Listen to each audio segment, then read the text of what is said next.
नमस्कार। मिथिला के गीत संगीत चैनल पर अहाँ सबके स्वागत अछि। एकटा कोबर के गीत सुनबै छी। जँ अहाँ सबके नीक लागत ओकरा लाइक करब, शेयर करब। जखन ही रामचंद्र कोबर घर चलला, जखन ही रामचंद्र कोबर घर चलला, साड़ी छेकल दुआरी, हे रघुबर जी के कोबर साली छेकल दुआरी, हे रघुबर जी के कोबर हमरो के दाना किछु दाए दिया रामचंद्र, हमरो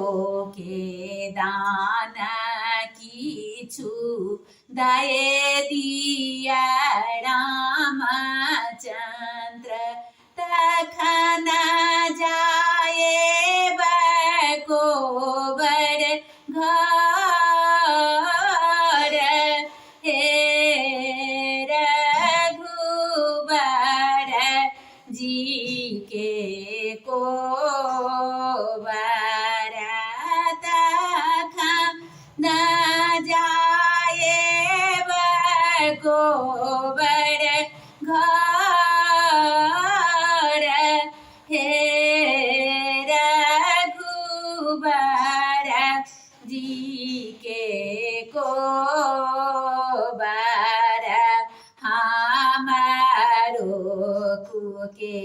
कुल में साली बहिना ने जनमल, हमारो के कुल में साली बहिनी ने जनमल, जनमल लक्ष्मण भाई, हे रघुबर जी के कोबर, जनमल लक्ष्मण भाई, हे रघुबर जी के कोबर, से हो लक्ष्मण भैया मोरे संगहि आएल, से हो लक्ष्मण भैया मोरा संगहि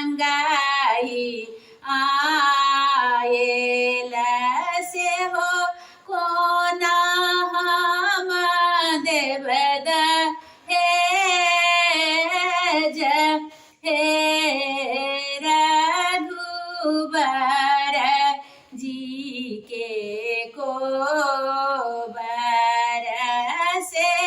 हो लक्ष्मण भैया कोना देव दहेज, हे रघुबर जी के कोबर, जुगे जुगे जीवतु रामचंद्र दूला, सीता सुहबे के बरनुआही बात, हे रघुबर जी के कोबर सीता सुहबे के बरहनो आई बात हे रघुवर जी